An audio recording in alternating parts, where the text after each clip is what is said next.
Good evening, and welcome back for another Ramblestream. What are we on? 122? 122. Number 122. You were just saying that the ramble that we've got planned for this evening, we have attempted before. We really tried hard to nail this down on episode 100. But given the celebrations that happened on episode 100, we just never got to it. We were super squirrely on episode 100. But it seems like the impetus for choosing this one wasn't to redo it. It was sort of a completely new idea. Yeah, it came out of we're talking about like, hey, Janus Motorcycles aren't for you if you'd like to go super fast in straight lines and only do that kind of riding. There's a very particular kind of rider that comes to learn I feel like it's a learned love for smaller displacement motorcycles. Yeah, we got a good program for you this evening. We'll go ahead and get started. If you are an old time rambler, you know what the program is. You probably you're already commenting in the comment section. If you're new here, however, the comment section is for you. And we've even got a little formula for you to start off with. Tell us where you're viewing from, what you ramble with, whether it's Janus or something else. Doesn't even have to be two wheels. And if it is a Janus, tell us the serial number and what the model is and what you've named it, if you've given it a name. And last but not least, what you are sipping on. My name is Richard Worsham, co-founder and head of design here at Janus Motorcycles. I am broadcasting from the Ramble studio at Janus HQ in downtown Goshen. It's not dark outside. It's not, which is incredible. It's kind of different. It's so nice. I can see light coming through the window. Yeah. And I ramble with, I got some new additions to add to the, not that I haven't made any new acquisitions, but, I've resuscitated some older vehicles. So I'll start with I just rolled into the shop a 1980 Vespa PK50, which was it's the first two-wheeled vehicle that I rode with any regularity. It's a classic Vespa two-stroke, but it's kind of a rare one because it's only 50 cc, which means it goes about 25 miles an hour. Top speed. That's wild. And I grew up riding that around Richmond, Virginia. It technically belongs to my mother. That's pretty cool. So my goal here this spring is to get it running. We should have rolled that thing in here and made it the thing for tonight. That would have been a really good idea. Maybe next time. Maybe we should. It's in fine Italian form, which means that it's got a bashed in front fender. It's got some rust on it. It's a great little Vespa. I also ramble with a 2009 Kawasaki KLR, which has seen a lot of riding this last couple of weeks, and a 2017 Janus Halcyon 250 number 68, which went on a nice ramble Friday with number 15. So 68 and 15 went on a ramble out to one of our favorite locations where a river crosses a road and also crosses a railroad track. It's very confusing. We got some shots of the train going by with the river flowing. Nice. It was nice. You also rode a Spider? Oh, yeah. Is that correct? I rode a Can-Am Spider on, was it Friday? Friday. And I don't mean to insult any of you all if you own a Can-Am Spider, but it was the worst motorcycle experience I've ever had in my life. It was horrible. I will never ride one again. I don't want to ride one. Well, I kind of do. You should ride one. Bad, but I've gotten my experience in. I don't need. I technically am not allowed to have an opinion, I guess, yet.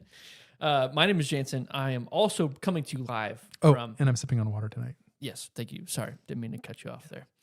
Coming to you live from the Ramblestream studio at Janus Motorcycles World HQ, sipping on. I'm going out of order here. Some Ride or Die. Like I have been the last few weeks. This stuff is so good. I say I'm just done. I'm done talking about it now. But it's really good. That's actually for sale. still on Journeyman's website. Plug. I am good stuff. rambling currently in a Ford F-150 Lightning and soon to be rambling on Phoenix 450 number 4, which I am going to just call 4 for now. Great. We were talking a little bit about, can you ramble an electric motorcycle during the pre-ramble? And if you guys would like to be a part of those conversations, you can do so by hitting the join button down below. You can do that at a whopping, I believe it's $2 a month. With that $2 a month, you get access to the pre-ramble, you get access to week early access of all videos that we produce, and members only shorts. I'm getting better at the spiel. Great. Let's check out to see who was here first. John Gober. John at 10:01 a.m. I believe I hit publish at 9:50 something. So he's quick on it. A close second, Straw Dog. We are glad. I hope you guys are back. Glad you're here. Glad you commented. We also have a new member at 6:03. We weren't here, but Motard, thank you so much for becoming a member. We'll see you next week in the pre-ramble. Or we will just chat a little bit. I see Jimbo in here, Arlsberg, Confidyank, our one and only Twitch viewer. So glad you're over there holding it down as our moderator as well. We've got Kelly in here sipping some Orange Crush, Gary Smith, Carson, Semtech, David Watkins, Charles, man, we've got everybody in here. Old School's here, Choppa's here. Got Confidyank on his YouTube account. Dewey Guide. I love saying your username. It's so fun. We've got everyone in here. We are so glad to see you guys. We're going to have a great show. But I think what I need, Richard, if you're ready. I'm ready. I forgot we didn't get another voicemail from somebody, but I'm not sure I can share it from my phone. Yeah. Well, if you want to, can you email it to me? I can try that. Yeah. Okay. We'll figure it out. Same from the same Rambler. Perfect. He's the only one taking advantage. It's a surefire way to get your question answered. Yeah. All right, let's get a poem here. Yeah. So we were talking about how. Sorry. Go ahead. Our phone number, if you guys would like to leave a voicemail, is 574-510. Oh, dang it! I was so confident. Scratch that. 574-501-3830. 574-501-3830. Give us a call. Leave a voicemail, and it will be featured if it's fit for the press. Confidyank coming in clutch on the Twitch side of things. Thank you. Nice. Sorry, all right, Richard. Jansen was just talking about how 32 degrees in spring is better than 32 degrees in like November. 100%. And thinking ahead for a summer, which is maybe not too far off. This is from Richmond Lattimore, Sestina for a Far Off Summer, collection of poems. And this one is Collages and Compositions. Use force and chisel. Be lapidary, not any cut stone arranger. Fear finished counters. Take splinters. Make grammar out of nails, paper, rubber bands, placed by hands bemused, rags, pins, a piece of string, anything but ready-made lovely matters. Flowers whose wrapped hours arranging builds on material, glory already shaped and sweet, pebbles, snowflakes are no stuff, not perfections, only broken stones, potsherds, bones, scraps of felt pinched in a wire vise can surprise, or willful sense flash taken wrong, half bird song misremembered, shining phrase reworded, not recorded, used, abused, retaken from the cannibal heart. This is art. Man, I like that one. I didn't see Janus McRider in here, so he's not here to give me a hard time, but I was trying to pick a poem out of this, and he's got some deep cuts. That one, what did you say? Sometimes you read it just for the words, or something along. Absolutely. That felt like read it for what it what Read it it. says, not what it means. Yeah, that's what that felt like. But also there's like this layer of like, that's what art is. Like it's making something out of nothing or making something that shouldn't be something. Well, I also thought it was kind of maybe talking a little bit about what we were talking about this evening about the process Yeah. and how important that is. Yeah. Maybe perhaps more important than just a finished product. I like that. That's a nice one. Someone mentioned the pre-Ramblestream membership fee is not $2, but still $4.99. Needs fixing. I believe it should be updated, Yeah, it should Kelly, be fixed. to $2. But if not, I'll take a double look at that to make sure. There are two options there still. What we should do builds of the week, huh? Let's do builds of the week. We've got 3 builds. Oh, hold on. We've got Charles here. FYI, I ordered some Ride or Die back in February. It's been back ordered since with no expected delivery date. At some point, I'll ask for my money back. Huh. I know that in February they ran out and they're doing a second run. So I would say, why don't Charles, can we make a note to look into that, because we have the direct line to them and we can look into that. Yeah. Let's make a note of that. I will make a note. If I had my notebook here, I would do that. You know what? You got it? I'll do it. All right. Thank you, Charles, for letting us know. Appreciate that. Now, on to our fan favorite segment of the week. We've got builds of the week. First up is another inventory motorcycle. This is Halcyon 250 number 1272. Richard, do you have a guess? I'm going to say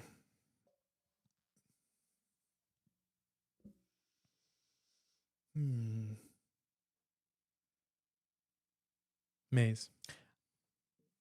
British Racing Green. I took one out of Richard's old handbook. Fork tie downs. Let's go. Top plate. Are these newer, the speedometers? That's the Koso. No, Okay. that's the most recent one. Yeah. I guess I've never paid attention very closely to the speedometers. Okay. Black leather seat. Polished handlebars, maybe? Mm-hmm. So I see cream. I don't see any Maze. There's a maze There's some tank down maze. there. This is a Halcyon. Oh, Ooh. Charlevoix. No, that's not. Or is Charlevoix. that's like a greener? That's like a turquoise. I'm actually not sure what the official name of that color is. I mean, I think this is actually an inventory bike. Can you name believe. it? Since this is an inventory bike. I'm not this sure. It is, may already have a name, but we This call is it like Santa Fe. I like Santa Fe. This is a greener Charlevoix. A little more. I believe that's. Maybe I'm wrong. Maybe this could be Charlevoix. I don't think it is. I would like to see a It's a Charlevoix little bit more green. back to back with a black pinstripe too. That looks sharp. Very, very crisp. Ooh. Look at that. Okay. I think I could be proven wrong here, but I don't think this is Charlevoix because I like this color. Is this on the website right now? I'm not sure. It might be. If it's an inventory bike. 1272. 1272 with the silver Janus logo, the Janus feather. That looks super Very sharp. nice. It's like a classic look. That's a great looking motorcycle. So that could be yours if you want. I feel like this has got Comfort Ink all over it. Really, it's Yes, Baja this Blast. motorcycle is available for sale right now. It's an inventory build for sale, and let me see if it gives it a color. Does it say the color?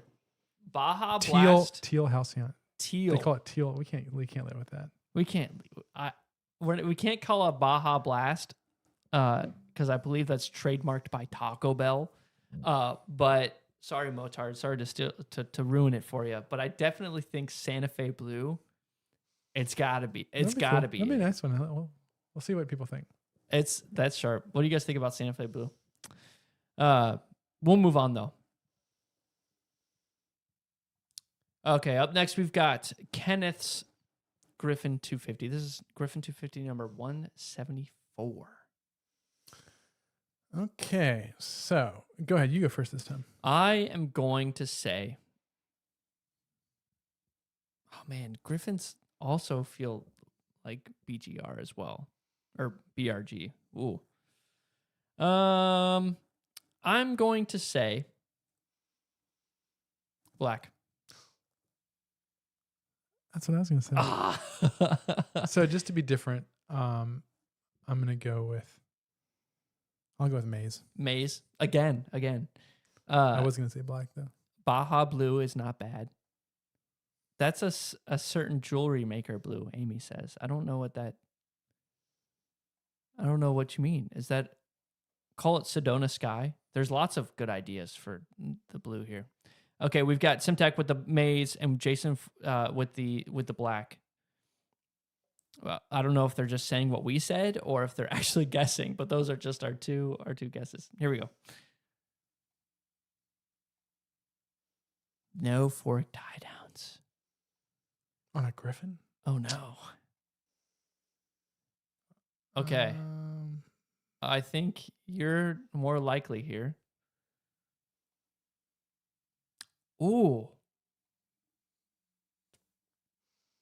Vintage red. Vintage red. I can Very tell nice. you if I've ever seen a I have vintage seen red one, Griffin. but I mean that's not. I don't see them all the time. It seems like that's more of a halcyon color. I like it. Yeah, I like it a lot. Tell me, what are these little pegs on the bottom of the Oh, book those rack are. here? That's a great question. Those are for your bungee cords Oh, or your ratchet straps, or whatever you want to tie something down. They're just there to attach things. That's useful and very Single convenient. gold pinstripe. Oh, classic. That's sharp. I like Classic. a vintage red Griffin. Mm-hmm.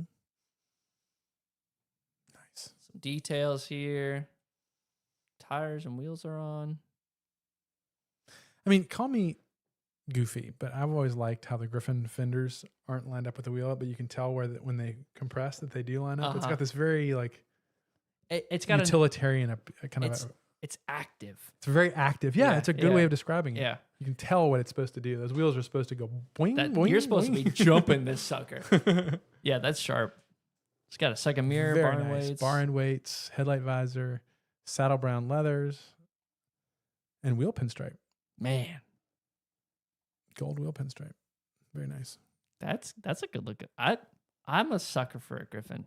I told you guys about my I did have my down payment was for a Griffin 450, but then as soon as What color was it going to be? I still haven't You haven't decided picked for the the Phoenix. I don't even know.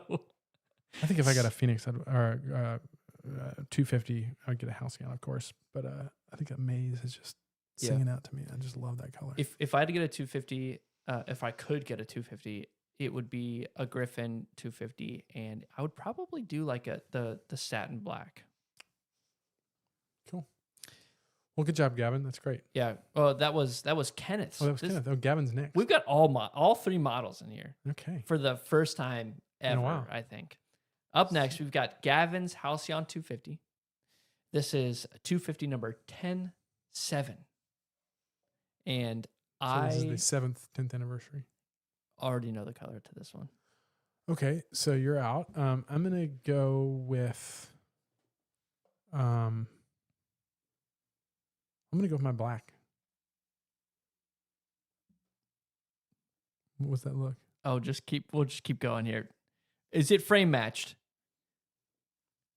Not the what do you call those the sport bars? Is that what These are kind of look like sport bars. are the okay? These may be placeholders. Look at the fork tie downs, everyone. At some point, I'm going to get bored of saying it. You're just going to have to bear with me. Ooh, we got street tires. Okay. Moment of truth is coming up soon. Boom. Nailed it. Boom. So you knew it? Uh-huh. Okay. I Double black. Double gold on black. I scrolled too far forward because I always try to skip over the VIN number, and I scrolled too far, and here we are. All right. Well, I got one right. We're 1-1. The double pin. Hold on. Is That it? is sharp. Look at that. Oh, so I'm sorry. Those bars are not placeholders. Those Yeah. are, I was thinking it was gonna be a Griffin.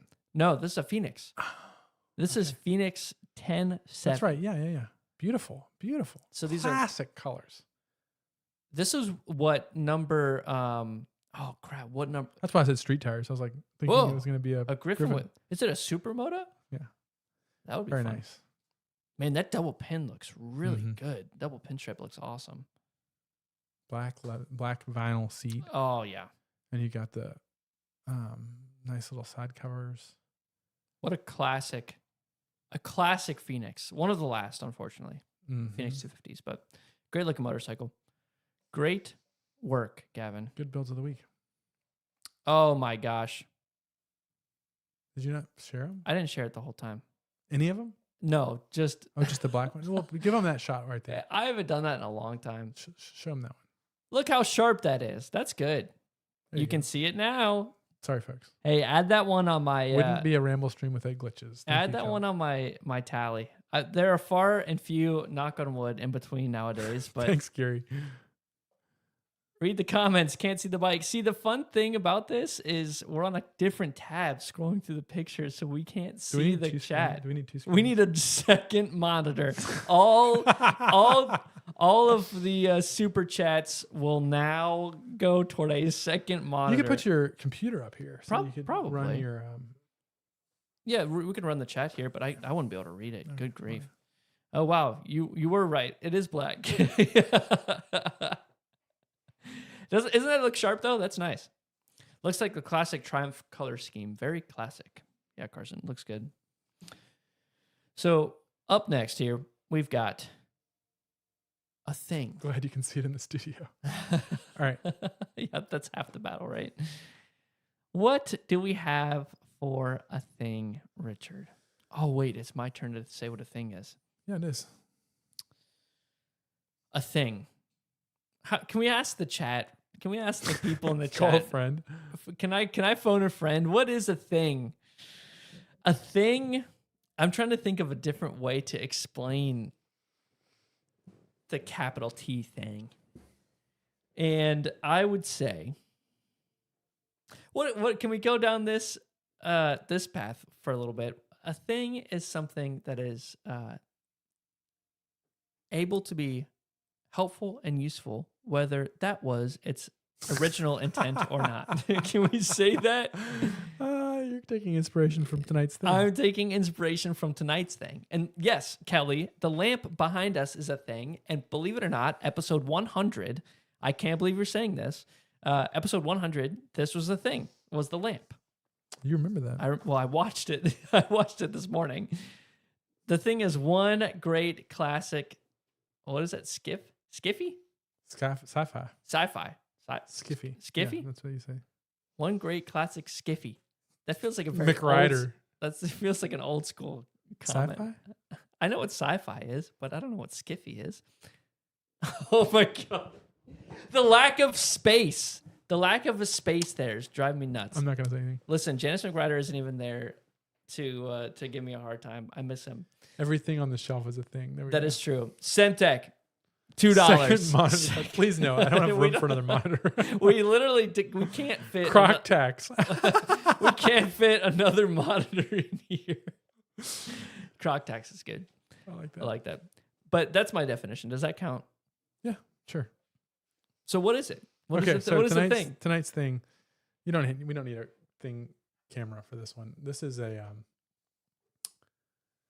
I've actually managed to give just about everyone, if they wanted one, a Janus pen holder. How convenient. Do you need one? This is the smallest though. I mean, if you're giving, well, I think I can still have some more around. If there are some, I would take one. Can anyone take a guess at what this actually is originally? It's very shiny. It's a component from a Janus motorcycle. People make fun of our bikes. Well, they don't actually make fun of them, but one of the issues we've had is our batteries are too small. Can we do a giveaway? Do you have some? I'm not giving them away unless you're a Janus employee. Talk about our batteries being too small. Gary got it. Battery box. There we go. That's coming from Gary knows. Yeah, that's coming from he owns a 50cc. Exactly. Although I hope you don't have this battery box. Not anymore anyway. Because can you believe that we had a battery for a motorcycle that was that big? Yeah. This one actually was on a bike, and so it's got the rubber insulators. It looks like it would hold a model airplane LiPo battery. Yeah, well, that's what it was, basically. Our very first bikes used a very, very small battery, and we replaced it with another very small battery, which we now we joke about. They're slightly bigger, and then we went to a bigger battery. But this is actually aluminum, and it's polished. That's cool. And it has all the internals. And there's a couple of these little 50cc ones around. We went to the larger battery, which some people still run. If you can still find those batteries, they're still polished. Those are stainless steel, but they make a nice pen holder. The polish is sharp on it. I think this actually is the OG. Like the Right. the one of the first. Like might be the first. Straight out of Because we bike. upgraded the one on even the prototype has a bigger battery. Where does the prototype live? No. Hanging on the wall in the back. Okay. Which one is? Oh, that's a 250 at the coffee shop. At the coffee shop, yeah. Yeah. Some of the first 250s had the next size up from this. Okay. And I'm sure there's somebody, Gary probably knows that, but those we offered an upgrade to a larger battery just because they were hard to come by as well. Right.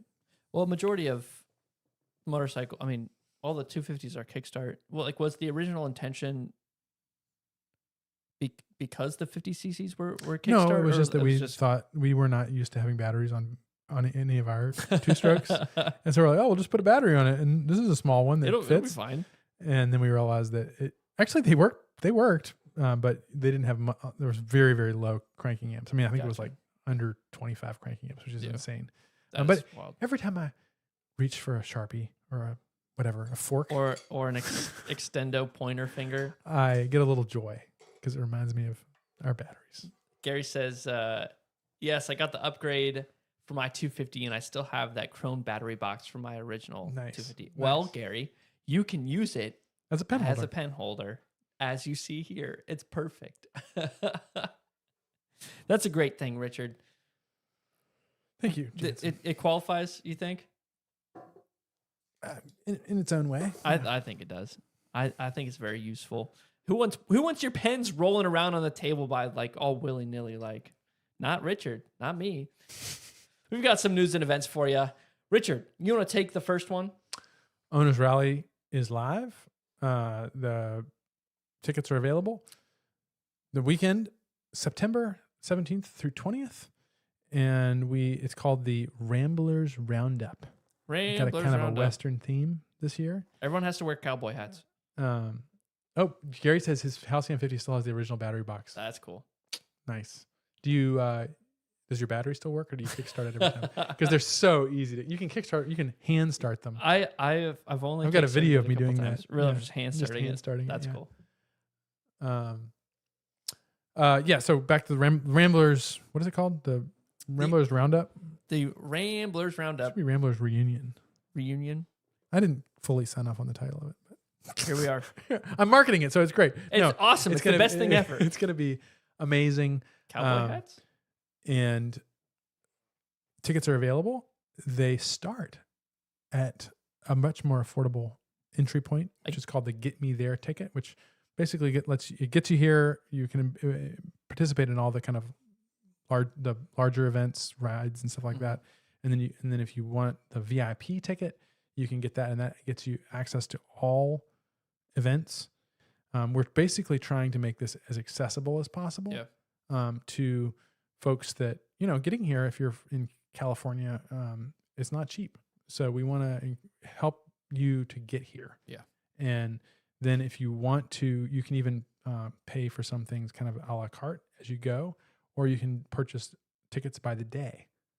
All ways that we're just trying to make this more accessible to everybody. So we're as always very excited. We're going to have a event organizer this time. Shoot, not somebody from the Janus team that was going to have you, but somebody that's a local connection, shall we say? So we're very, very excited about it. It promises to be better than ever. What is this, like the 8th? Oh man, I couldn't even tell you. And when we get to the 10th one, we're gonna have we gotta throw a party. But this is gonna be a party.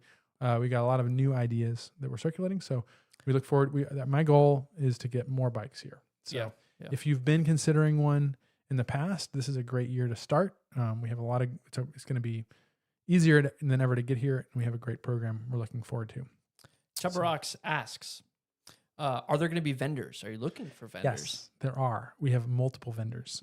We started off last year doing that with a kind of vendor market, and we will have more. Many of the same folks from last year, and we're adding to that. Cool. We have more time to plan. Yeah, it's going to be super cool.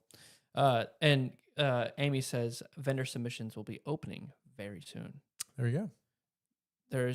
There are cowboy boot Crocs. Are there? Might have to purchase those for the Ramblers Roundup just to make sure I'm showing nice passion for the cause.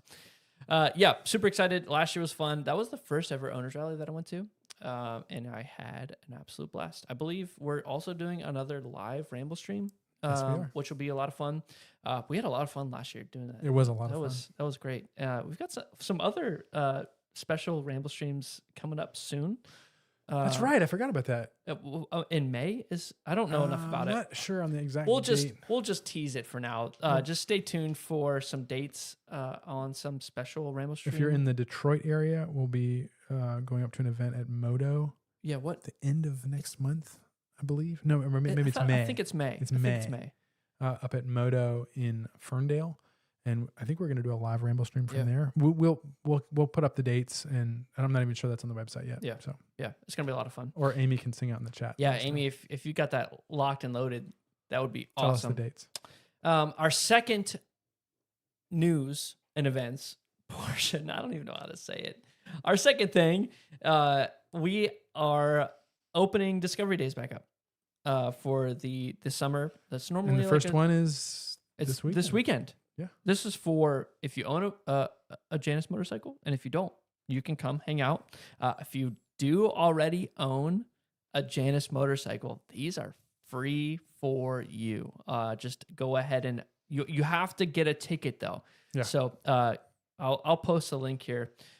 Fill out the required information, and when you guys are checking out, use the code DISCO DAY, DISCO DAY, no spaces, for a free ticket. And if you guys aren't Janus owners and you use this code, we're gonna know.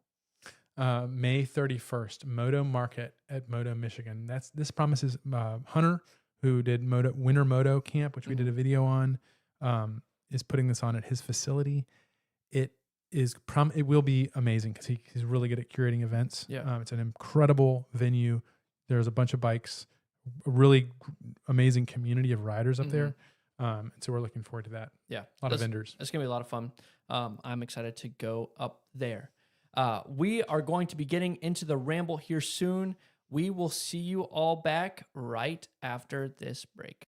The ride was perfect. The weather cooperative. The engine sang its tiny mechanical song. Life is good. You swing a leg over, pop the helmet off, and look for a place to put it. You hang it gently from the handlebars, because that's what riders do. Helmet on handlebars, problem solved, right? Unfortunately, the world contains helmet goblins. Small or large, sneaky, and strangely passionate about other people's helmets. But there is another way.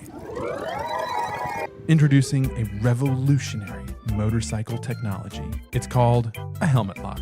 Turn key, insert strap, and just like that, your helmet stays exactly where you left it. Helmet Goblin defeated.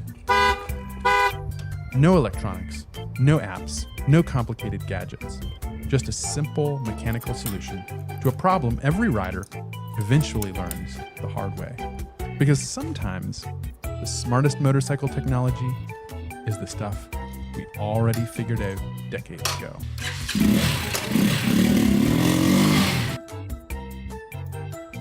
The Janus helmet lock will not prevent all helmet theft, but it will make it significantly more awkward. Helmet goblins depicted in this film are highly trained professionals. Do not tempt goblin behavior at home. Always lock your helmet, check twice for your keys, and remember that convenience is sometimes the most advanced motorcycle technology of all.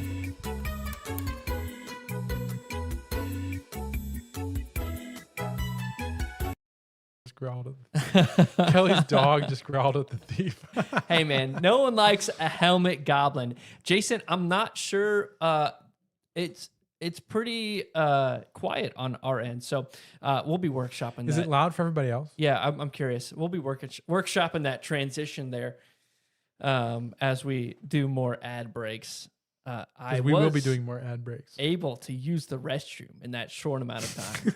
However, I didn't wash my hands, so don't tell my mom. Turn it up. I'm confused. We're getting mixed signals, Richard. No, Our helmet locks are for sale on our website. that's right. This ad break has been brought to you by Janus Motorcycles. Janus Motorcycles, are they for everyone, Richard? No. No. All right, see you guys later. Why not? What is it? I guess a good place to start would be. Well, we actually talked about playing that clip, but we didn't cue it up. Yeah, I mean, we can cue it up right now if you want.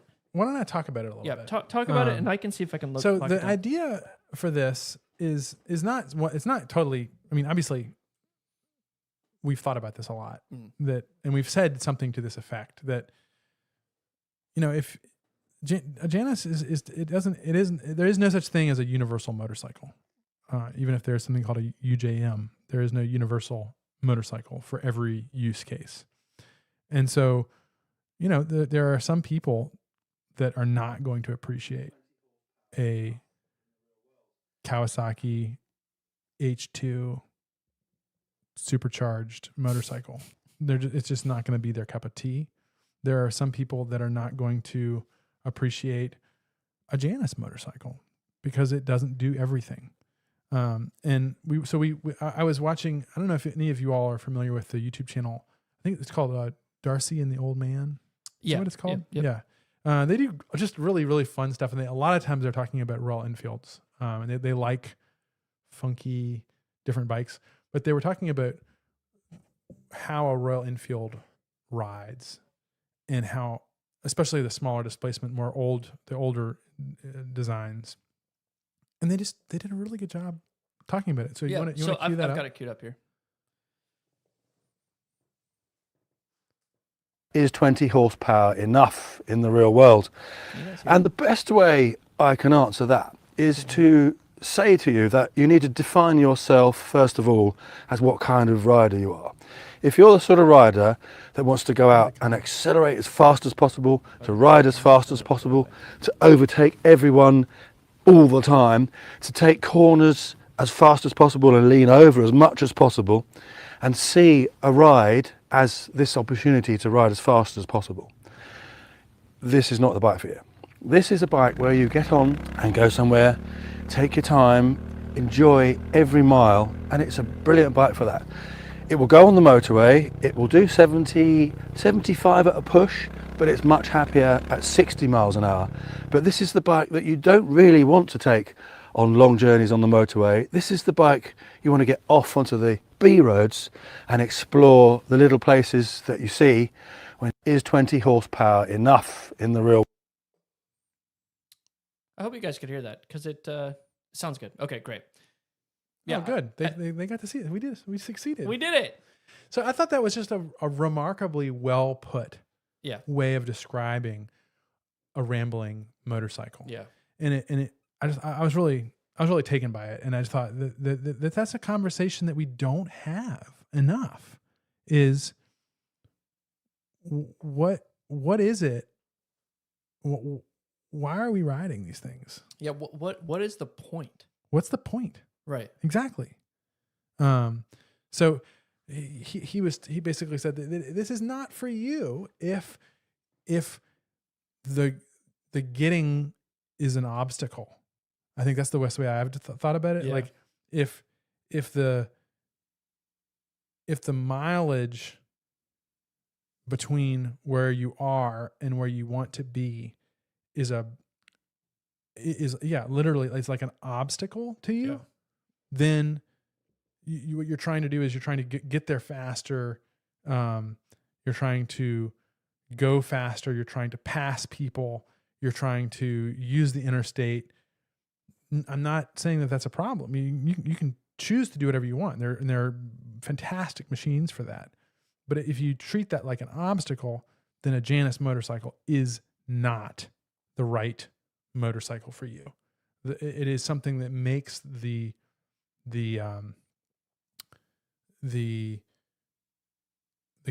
getting that it turns that obstacle that typically is an obstacle to me being at work or me getting to dinner or the obstacle is distance.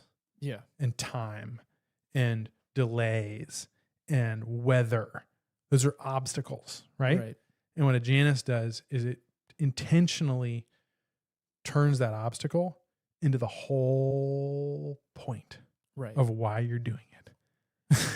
Right. Yeah. And I think a good way to like kind of encapsulate this feeling is the feeling like after work or after like an event that you're at, or if you're out to dinner, or like if you're doing something and you kind of get like that giddy feeling of like, oh, I can't wait to just go home, because you know that going home requires a ride in between.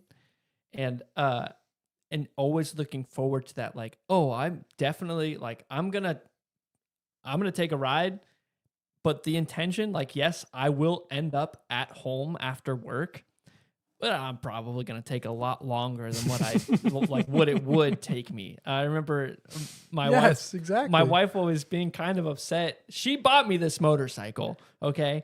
But she's always kind of like upset because I didn't communicate what I was doing. I told her I was on my way home, but I didn't tell her exactly what I was doing on your way home might be 2 hours later. Right. Because I rode to work and I'm riding home from work. So I think that, like, when I think about this feeling or this thought process or this through line, that's what I think of, is like the ride home from work that usually turns into something more than just a ride home from work. Mm-hmm. Which is just a little bit of, yeah. I mean, sometimes when you're on a adventure, you just do want to get it over with. But yeah, I think that maybe is a little bit of a fun number one and fun number two. Yeah. Kind of aspect. And do you want to, I think it might be helpful to explain fun number one and fun number two in this conversation. So fun, if forgive me if you've heard this or if you've read the Rambler's Companion, but fun number one is the most sort of, how would I describe it? Immediately rewarding kind of fun. It's like eating I describe it in the Rambler's Companion like eating a candy bar. You know, you're immediately like, yum, yum, yum. Just eat this, eat this up. And then maybe afterwards you're like, whew, shouldn't have eaten that whole candy bar. Or man, that's a lot of chocolate. Or it's the immediate gratification. And that's fun. There's certainly a level of fun to those kinds of experiences. Fun number two is the kind of fun that can be somewhat arduous. It can even be dangerous. Yes. But it's where you're going through some sort of, like, you get stuck in the rain, or you have a flat tire, or you're out on a camping trip for whatever happens. Sometimes it's unintentional. Sometimes it's an accident. Sometimes it's intentional. Mm-hmm. Sometimes it's just a long ride that maybe takes a little longer than you thought, or your butt's a little bit sore.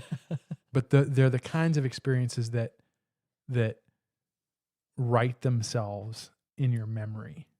It's like engraved into your memory in a different way than the sort of fleeting. It's interesting that, like, sometimes those things that are more immediate tend to not last as long. Whereas the things that are hot flame. Yeah. It just is very quick and it dissipates. Whereas some of these things that are more measured or more uncomfortable tend to be the things that you actually remember. Right. The things that you remember are typically involve some kind of fun discomfort. Fun number two. The best way that I've been able to wrap my head around fun number two is kind of what you're speaking to already. But you don't know you're having fun until you look back. It's all in hindsight, it seems. I think that's one. Certainly, sometimes fun number two can literally be like you're not having fun. Mm-hmm. But I think, is there a portion? I think that there's a sort of practice that we can get at existence and that pursuit of things, or maybe it's a habit that we form. I mean, really, I'm not just saying this because we talk about it. I'm but just like, gonna start naming off all the titles of. But if you practice an activity, you gain the ability to see the fun in it when others wouldn't. Interesting. And you can start actually more and more and more seeing fun number 2 in the moment as well as after the fact. Yeah. And I think we can all recognize those moments. Like, yeah, sometimes there's like a ride. Like I took a ride 2 springs ago, and it was not a ride that I thought was going to be especially. It was, we were going out to visit Terry, Mark and Terry, good dear customers of ours. And we were going to go camping on their property. And like, I just threw some stuff in the back of my 250 in the panniers, zipped out of town. And then like, I heard this clink and I just didn't think about it. And I'm like zooming along, and then I'm like slow down at the stop sign, and I go to downshift. I think I've told this story, and I couldn't downshift. I'm like, and then I realized that I was like, that little clinking sound. So I turn around and slip the clutch, and I found my shift lever, and I had to steal a piece of hardware off my airbox to attach the shift lever. That's great. In this lady's, and I found this lady. She was like, she had a bunch of geese she was feeding. It was a very interesting experience. But then I continued to ride, and it was a little later than I intended it to be, and it was this beautiful road, no corners. It was just straight, but it sunset, and I got to where I was going, and I'm like, but during the ride, I was like, this is fun number 2, and I'm realizing it right now. Right. Like it wasn't uncomfortable or anything, but it was just sort of like a really kind of mediocre ride that I wasn't looking forward to LaPorte. Right. LaPorte, Indiana. I'm like, LaPorte. oh, exciting. LaPorte. And it was the most, when I got to the destination, I think I told some of the other Janus employees, I was like, that was a better ride than some of the like riding, Big Sur. Yeah. Wow. Wow. Like it was amazing. Yeah. And I was able to experience that in the moment. And I think if I wasn't really like used to that, I would have just been like, oh man, I'm getting sore. I lost my shift lever. I'm late. I'm late. Yeah. Yeah. So no, I think that, I mean, that's a good definition of what it feels like, not all the time, but that the propensity to experience the feeling of fun number 2 is a lot higher on a Janus motorcycle, I would say. Yes, that's what they're designed to do, is to bring that out. And I think, again, it gets to that idea that like if you perceive the getting there as an obstacle, if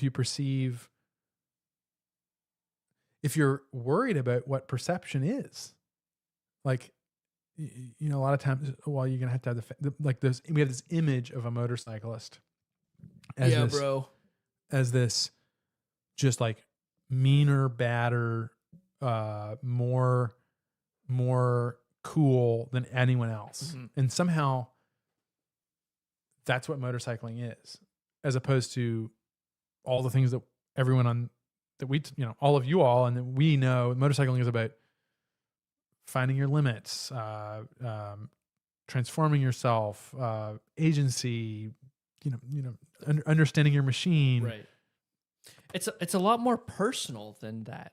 It's a lot more personal than just being like, I'm going to be the coolest dude out here on the streets. Right. And I'm not downplaying that completely, because I think that in every motorcyclist, I think we talked about this a little bit, every motor, you want to be cool. Right. I mean, and motorcycles are cool. And if you weren't interested in being cool or doing cool things, you just wouldn't be like, oh, motorcycles, those are dangerous. Right. I couldn't believe you drove a motorcycle.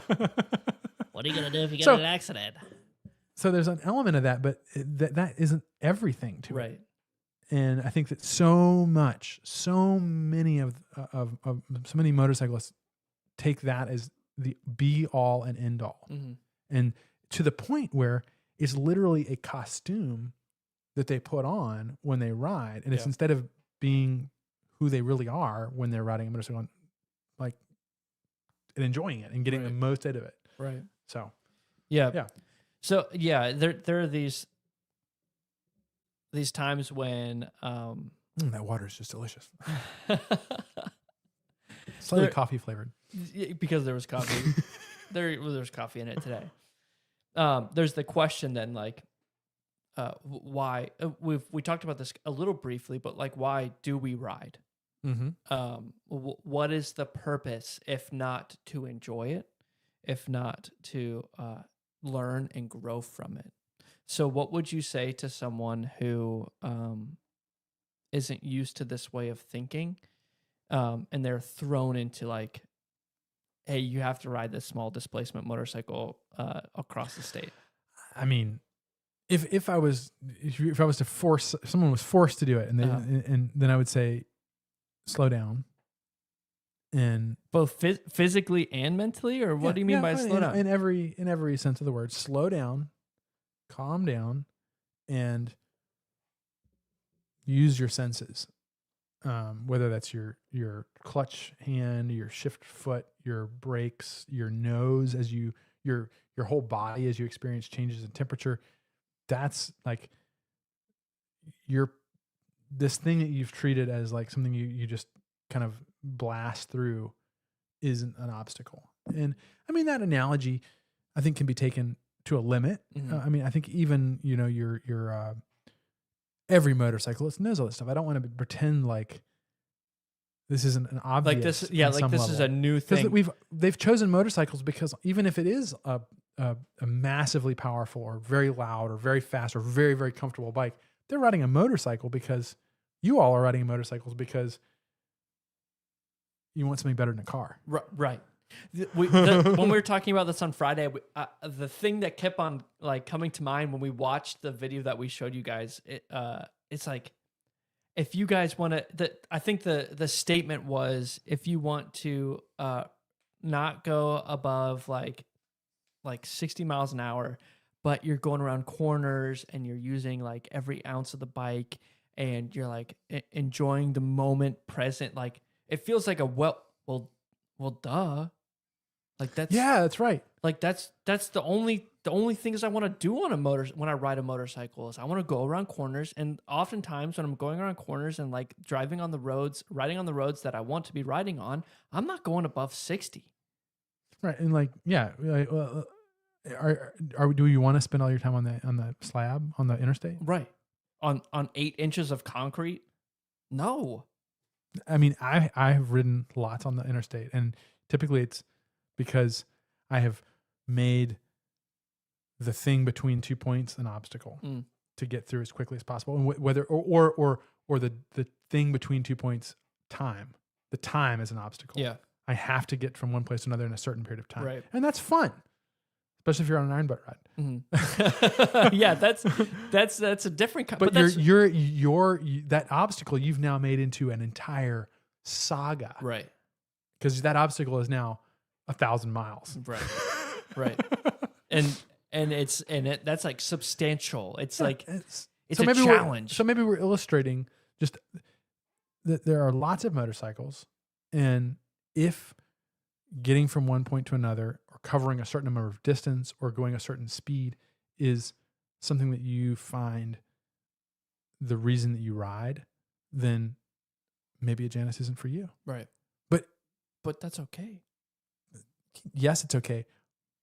But I would venture to say that for most motorcyclists, much of the time they're riding,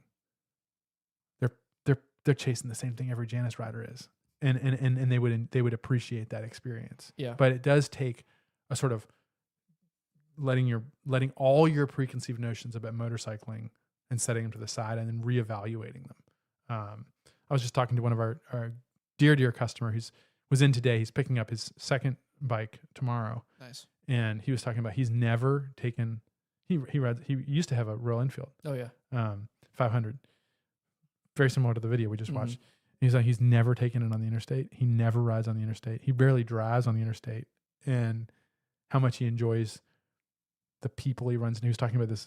The shop he bought his Royal Enfield from, which is these 2 old guys that he would bring the bike in, and they would all pull up chairs around and smoke cigars and look at the bike and like point out things. And then like they'd go to they were members of the BSA club, and they'd go to, and it's almost a different world. Like, how could you run a business today like that? Well, yeah, it doesn't make sense, right? It doesn't. It's inefficient. And that's what I think a lot of people who ride are searching for, that feeling, and it's hard to pinpoint sometimes. But the feeling of like getting away with something besides like breaking the law, right? Like running away from the cops is a completely different like feeling. We don't condone. We don't condone, and you shouldn't. But how can you legally feel like you're getting away with something? And Well, there's tons of ways. this is like a lot of the points that you bring up. It's like every time you say you ride, I'm speaking for you here. I don't know why, but because you're here. But like I think I can say it myself as well. Like when I'm riding and I'm going on sidewalks and like doing things that I couldn't do in a car, like it's like, Do you go on the sidewalk often? I mean, every once in a while. Every once in a while, kind of, you got to be a. No, I know exactly what you're saying. But like I mean, everyone's looking for that feeling. Yeah. And there are a couple of different ways to accomplish it. But the best way, I think, is dare I say it really is to pursue this kind of riding is the ultimate kind of countercultural activity. 100. It's Because a very rebellious thing to do. It is, and it takes shedding a lot of preconceived notions to be able to enjoy that kind of, and it brings with it incredible rewards. Yeah. It's almost like you mentioned often, Richard, that it seems like the whole world is just in their Wall-E chairs. If you guys have seen the movie Wall-E, they've got these people sitting in chairs, and the chair takes them where they need to go, and it feeds them all this, both like it feeds them blended food and it feeds them information, and they don't have to lift a finger. And I feel like that's oftentimes what people can slip into, and what That I is sometimes the slip modern into. idea of efficiency. That is the end product. And you're like taking a bridge over like real life in a way. But I feel like rambling and being intentional with how you're riding, whether it's on a Janus or not, right? Like a small displacement motorcycle that forces you off of the interstate and out of places that you normally go. Like you get to experience real life. That's what real life feels like. Imagine a high-speed chase on a Janus. I was not almost in one, but I got pulled over a couple of years ago on a Janus.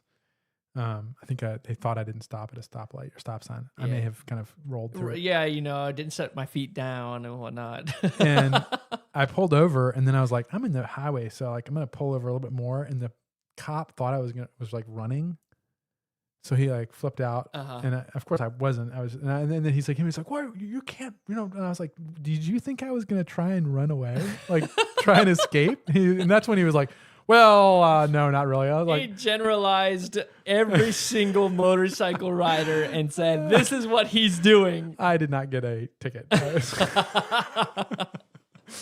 That's awesome. That's awesome. No, but I think it's true, right? Like, why would you want to skip over real life? And I think we should take every single opportunity to experience real life. But if you don't want to do that, then Sure. don't get a Janus. Don't get a Janus because they're not for you. Not for you at all, actually. Well, I think that was the most, just speaking about efficiency, the most efficient like ramble we've ever had. Very I think we said it all. intentional. We want to take a look at any comments. Jansen, we have an official name for Wall-E chairs. IRL, it's an electric car. In my defense, during the pre-ramble, which you can join by hitting the join button down below for pre-ramble members only. Richard and I were talking about it, and he agreed slightly that you can potentially, maybe a little bit, ramble in an electric vehicle.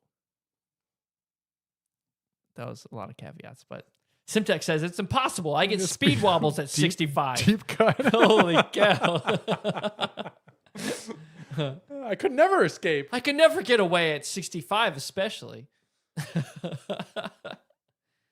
Not a Musk fan, old school says. That's okay. Not everyone has to be. They make cool cars. I think Tesla goes beyond Elon Musk. Any other comments up there? Are any good? Yeah, let's see. Speed racer would have to have an emergency before he rode a motorcycle on interstate. mean, I do ride even my 250 on the interstate sometimes. Do you? I rode all the way across the country on the interstate. Golly. So I know what I'm talking about. We got to get another one of those rides on the list Or, here. are we going to do a saddle sore this summer? We're gonna do. I would love to do multiple. I mean, I Multiple saddle sores? I Are would. you gonna do? Are we gonna film this from a motorcycle or a car? I personally would love to do one. But I mean, if we film one, I would love all of us to do multiple this year. Okay, if And if we film one, would you do it from a car or a motorcycle? I think it would be a little bit of both. Okay. There's not much time for stopping, I know. and there's no time for like getting a second shot. Just so you know. It's all raw and real. That's Yeah. what makes it All right. exciting. It's official. Jansen has to do one on a bike. I mean, listen, I'm down. It sounds like a good time. Can we do it all with like Insta360s and I think GoPros? GoPros and we can definitely do one with just on the motor. Like you and I can go do one. Should we? I got another plaque I need to add to Should my wall we? here. Should we go do one? That would be fun. Let's do the Four Corners of Indiana. It's Okay, 1,000 miles. let's do it. All right. I'm doing it on a 450 though. Does that mean I could Yeah, get to you do it do- on a yeah, 450? yeah. We can't do, if you do it on a 250, I might as well be doing it on a 250. And yeah, typically long distance riding is you got to be in sync. So you gotta be same kind of Either size that or you just do it on motorcycle. your own. Yeah, that's fair. That's fair. Group iron butt. I mean, yeah, the problem with iron butts in large numbers of people is that every person you add is another variable. Mm. So typically I like to keep it to 2 max, yeah, maybe 3 on if we ride well together and we Right. have all our machines sorted. You got to have all the bikes kind of completely shaken down. Yeah, yeah. Um, Iron butt rally. That would be wild. iron butt rally. I mean, Okay, hold on. that before I die, I can do an iron butt rally. We're over time. I'm very curious. Is there a Guinness World Record for the most amount of riders completing an iron butt challenge? I'm sure there probably is. Can we beat We it? should beat it. That would be a lot of fun. If someone you're taking. It's not the safest thing in the world. right, because you're kind of pushing. That's you're the other pushing reason to pretty do hard. it like in small groups is I don't want to be responsible for. Everyone can people. sign a waiver. Yeah, well, they sign a waiver when they take a bike out for a test ride. Who falls behind is left behind. Pirate Yep, rules. that's Yep. true too. Yep. Well, it's been a great show. I'll Google it and I'll come loaded with some information next week for episode 123. A little 1, 2, 3 action. 1, 2, 3. We will see you all next week. Thank you so much for tuning in, and we'll see you later.